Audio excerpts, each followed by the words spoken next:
মিয়ানমারে দীর্ঘদিন ধরে নিপীড়নের শিকার রোহিঙ্গা জনগোষ্ঠী তাদের অধিকার, স্বীকৃতি এবং আন্তর্জাতিক প্রতিনিধিত্ব নিশ্চিত করতে একটি নতুন রাজনৈতিক সংগঠন গঠন করেছে। বার্তা সংস্থা আনাদোলুর প্রতিবেদন অনুযায়ী আরাকান রোহিঙ্গা ন্যাশনাল কাউন্সিল নামে এই সংগঠনটি আনুষ্ঠানিকভাবে 13 জুলাই রোববার ঘোষণা করা হয়। এর লক্ষ্য হল মিয়ানমার ও বিশ্বের বিভিন্ন প্রান্তে ছড়িয়ে থাকা রোহিঙ্গা জনগোষ্ঠীর জন্য একটি ঐক্যবদ্ধ কণ্ঠস্বর তৈরি করা। ARNC জানায়, তারা রোহিঙ্গা জনগণের অধিকার, স্বীকৃতি ও রাজনৈতিক প্রতিনিধিত্ব আদায়ের জন্য কাজ করবে। কাউন্সিলের কেন্দ্র নির্বাহী কমিটিতে 40 জন এবং কেন্দ্রীয় কমিটিতে 60 জন সদস্য রয়েছেন, যারা রাখাইন রাজ্যের প্রায় সবকটি শহর থেকে এবং বাংলাদেশ ও আন্তর্জাতিক রোহিঙ্গা শরণার্থী শিবিরগুলোর নেতাদের প্রতিনিধি হিসেবে মনোনীত হয়েছেন।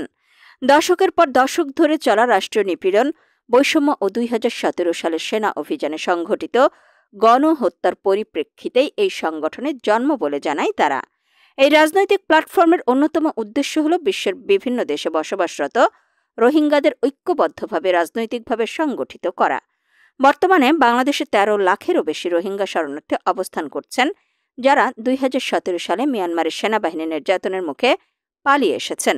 এতদিনেও বড় আকারের প্রত্যাবাসন সম্ভব হয়নি। ARNC জানায়, আন্তর্জাতিক পর্যায়ে যথেষ্ট উদ্যোগ না থাকায় এ সংকট আরও গভীর হয়েছে। কাউন্সিল আরও অভিযোগ করেছে, বর্তমানে রাখাইন রাজ্যে নিয়ন্ত্রণ নেওয়া জাতিগত সশস্ত্র গোষ্ঠী আরাকান আর্মি নতুন করে রোহিঙ্গাদের বিরুদ্ধে সহিংসতা চালাচ্ছে। গণহত্যা, ব্যাপক সহিংসতা ও ঘরবাড়ি ধ্বংসের মাধ্যমে তারা রোহিঙ্গাদের লক্ষ্যবস্তু বানাচ্ছে।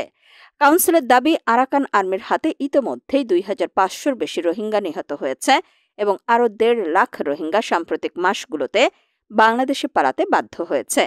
অনেকেই সমুদ্র ও স্থলপথে বিপজ্জনক যাত্রায় পাড়ি জমাচ্ছেন।